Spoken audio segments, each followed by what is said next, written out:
The plan to turn half the world into a reserve for nature scientists and conservationists are proposing that up to half of Earth's land and oceans be protected for nature. Is it a necessary step or a pipe dream? As humans continue to rapidly expand the scope of their domination of nature, bulldozing and burning down forests and other natural areas, wiping out species, and breaking down ecosystem functions, a growing number of influential scientists and conservationists think that protecting half of the planet in some form is going to be key to keeping it habitable. The idea first received public attention in 2016 when E.O. Wilson, the legendary 90-year-old conservation biologist, published the idea in his book Half Earth: Our Planet's Fight for Life. We now have enough measurements of extinction rates and the likely rate in the future to know that it is approaching 1,000 times the baseline of what existed before humanity came along, he told the New York Times in a 2016 interview. Once thought of as aspirational, many are now taking these ideas seriously, not only as a firewall to protect biodiversity, but also to mitigate continued climate warming. One of the major reasons for adoption of these extreme preservation goals is a 2019 report by the Intergovernmental Science Policy Platform on Biodiversity and Ecosystem Services (IPBES), which found that more than 1 million species are at risk of extinction. Conducted by hundreds of researchers around the world, the study is considered the most comprehensive analysis of the state of the world's biodiversity ever. That report concluded that it's not only species that are at risk, however. The myriad life support functions that these species and ecosystems provide also are threatened, everything from clean water and air to flood control and climate regulation, food and a host of other services. Moreover, some scientists are concerned that the face of the globe has been so altered that the global ecosystem could be near a tipping point that would disrupt the climate and biological systems that sustain life and cause widespread, and perhaps disastrous, environmental instability. The ambitious goal of protecting and restoring natural systems on a large scale is shared by a number of groups and people. The WIS Campaign for Nature is working in partnership with the National Geographic Society to support the goals of the so-called 30 by 30 movement, a highly ambitious initiative that aims to protect 30% of the planet, on land and at sea, by 2030. Another organization called Nature Needs Half has drawn in scientists and conservation groups, including the Sierra Club, that are pressing for the protection of 50% of the planet by 2030. The European Parliament has pledged to protect 30% of European Union territory, restore degraded ecosystems, add biodiversity objectives into all EU policies, and earmark 10% of the budget for improvement of biodiversity. In the US, politicians working with conservation organizations recently introduced a resolution to drum up support for protection of 30% of the US's land and marine areas. All eyes are now on the Convention on Biological Diversity (CBD), a multilateral treaty created by the United Nations to write a 10-year biodiversity plan. The 2010 CBD meeting called for 17% of the terrestrial planet to be protected in some form and 10% of the oceans by 2020. That goal was not reached. Currently about 16% of the terrestrial planet has been protected, and less than 8% of marine ecosystems. So reaching the 2030 goal would require a near doubling of land protections and a quadrupling of ocean protections, all in the next decade. It's a daunting challenge, even if the will is there, with some countries, notably Brazil and the US, moving in the opposite direction. Brazilian President Jair Bolsonaro has opened up the Amazon rainforest to an onslaught of land clearing, logging and agricultural development. And last year the Trump administration eliminated the Landscape Conservation Cooperative Network, an Obama-era program that created 22 research centers to tackle landscape-level conservation problems across the U.S. The Trump administration also is either opening up, or proposing to open up, large areas of protected federal lands to oil and gas drilling and other resource exploitation, including the vast Arctic National Wildlife Refuge in Alaska. It's estimated that the US alone loses a football field of nature every 30 seconds. Far more natural lands are being lost in the Brazilian Amazon, with more than 10 square miles of rainforest being burned or cleared every day. Still, there is optimism. Reports of large-scale climate changes, including the melting of Arctic sea ice, as well as the attention focused on 17-year-old Swedish climate activist Greta Thunberg, seem to have stirred some kind of awakening. Younger people in general are focusing on environmental issues, said Brian O'Donnell, director of the Campaign for Nature.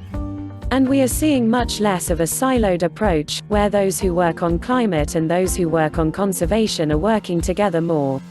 Some countries are already moving toward ambitious goals.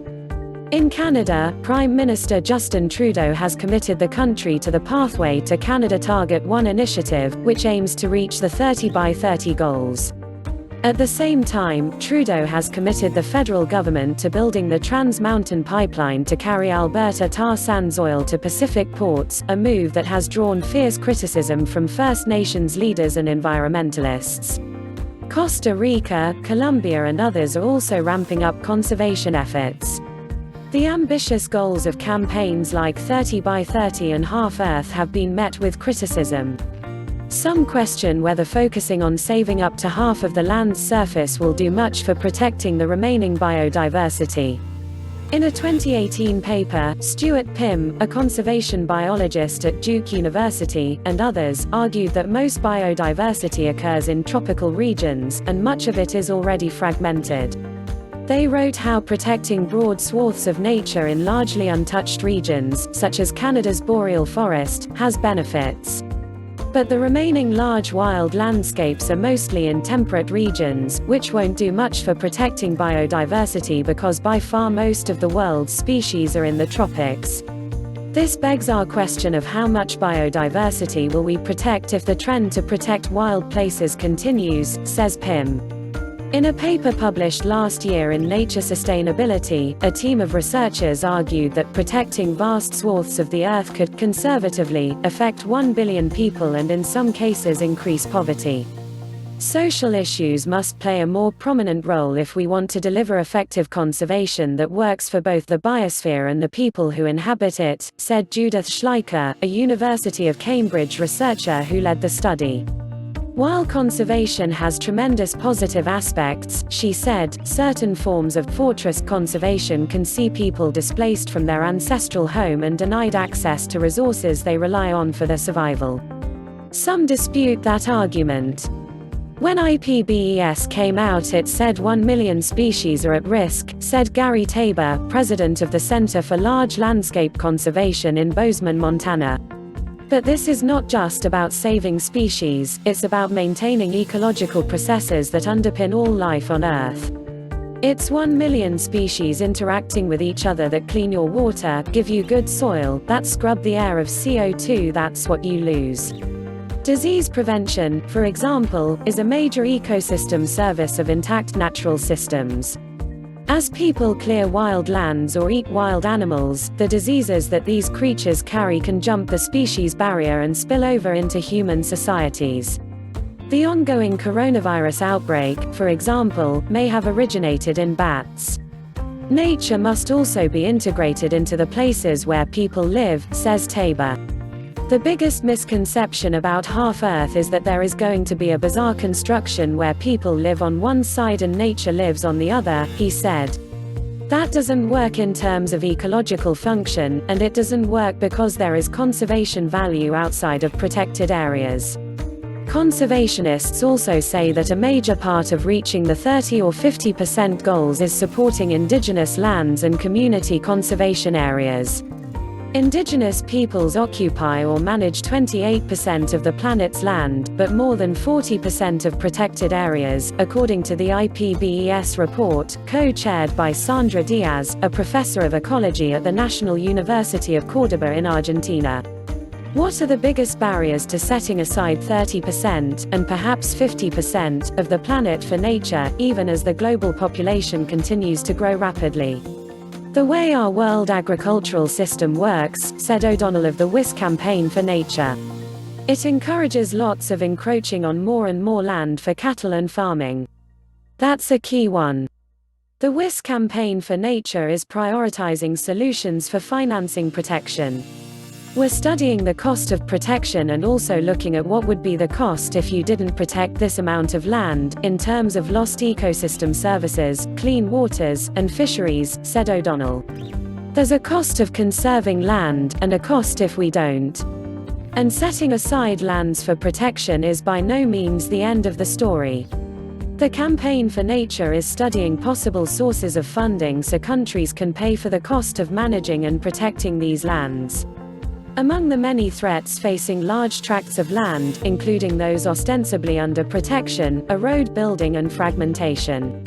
The number of paved roads is expected to double in the next 25 years, opening up large areas to illegal resource exploitation, poaching, and other threats, says Tabor.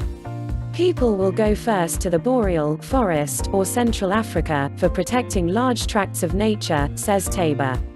But most of where the biodiversity exists is in fragmented areas.